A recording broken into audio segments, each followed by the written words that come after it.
ছাগলী মাংসৰ অফাৰ চলি আছে গাইছ, দাম একেবাৰেই কমি গ'ল, মাত্ৰ 600 টকা। আৰু এইজনে হৈছে সেইজন বাউন্সাৰ মানে চিকিউৰিটি যিজনৰ কাৰণে এই দোকানখন দিয়া সম্ভৱ হৈছে। গাইছ বতৰটো দেখোন ঠাণ্ডা, অলপ কিনকিনীয়া বৰষুণো দি আছে। কি কৰিম বুলি ভাবি থাকোঁতে হঠাৎ মনত পৰিল আইডিয়া, ছাগলী মাংস খোৱা জাগা যি মটন, নেপালী কাটিং মটন আকৌ পুনৰ এবাৰ গাইছ আজি খাম বুলি ভাবিলোঁ।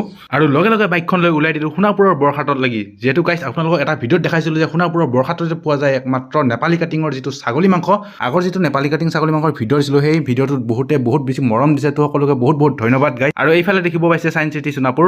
আৰু ফাইনেলি আমি সেই বিখ্যাত দোকানখনত লাগি আহি পালোঁ গাইছ, যিখন গোটেই সোণাপুৰত অনলি এখনেই দোকান যিখনত নেপালী কাটিং ছাগলী মাংস পোৱা যায়। আৰু মোৰ আগৰ ভিডিঅ'টো চাই বহুতে এই দোকানখনত লাগি আহিছে, তো বহুত বেছি ভাল লাগিছে গম পাই বাৰু। আৰু এইজনে হৈছে সেইজন বাউন্সাৰ মানে চিকিউৰিটি যিজনৰ কাৰণে এই দোকানখন দিয়া সম্ভৱ হৈছে। এইজন চিকিউৰিটি বা বাউন্সাৰ বা আপোনালোকে যি কয় বডিগাৰ্ড যি কয় আপোনালোকে, ই নহ'লে এই দোকানখন দিয়া বহুতো বাধা পৰিস্থিতিৰ সন্মুখীন হ'ব লাগিল হয়। ই থকাৰ কাৰণে মানে পুৰা ছেফলি দিব পাৰিছে। আৰু যদি আপোনালোকে থাম্বনেইলটো চাই ভিডিঅ'টো ক্লিক কৰিছে গাইছ, বহুত চৰি, আচলতে মাংসৰ দাম 600 টকা নহয় গাইছ, মোক লাগে 600 টকাৰ, মানে 3 পোৱা নিম মই, 3 পোৱাত 600 টকা হয়, মানে কিলো 800 টকা। তো মই 600 টকাৰ ল'ম কাৰণে থাম্বনেইলটো তেনেকৈ লিখি দিলোঁ। তো আপোনালোকে যদি থাম্বনেইলটো চাই ভিডিঅ'টো ক্লিক কৰিছে, চৰি গাইছ বহুত আচলতে মোক মানে 600 টকা লাগে 3 পোৱা। তেনেকৈ আপোনালোকক দেখাই দিওঁ, যিহেতু আগৰ ভিডিঅ'টো বহুত বেছি মৰম দিছে, তাৰ কাৰণে আজি আকৌ পুনৰ এবাৰ বনাব চেষ্টা কৰিলোঁ। ধুনীয়া একদম বহুত ডাঙৰ আছিল, বোলে 9-10 কিলো মানৰ আছিল ছাগলীটো, কিন্তু মোৰ ভাগত মানে ইমান বেছি মানে গোটেইটো ছাগলী দেখা নাপালোঁ। তো মানে যিখিনি মেইন মাল একদম লেকৰ ভাল মালখিনি পাইছোঁ গাইছ। মই 3 পোৱা ধুনীয়াকৈ ৱেইট কৰি লৈছোঁ, ধুনীয়াকৈ কাটি দিব দিছোঁ। নেপালী কাটিং ছাগলী মাংস খোৱাৰ এটা মজাই বেলেগ গাইছ। আপোনালোকেতো খাই যে যিটো আমাৰ লোকেল কাটিং বুলি কয়, মানে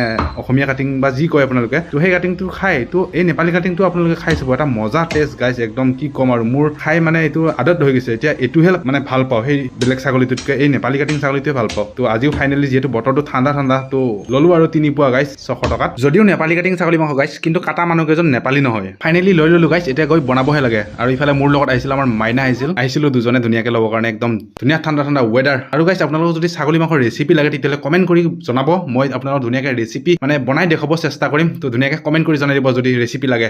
তো বাই বাই।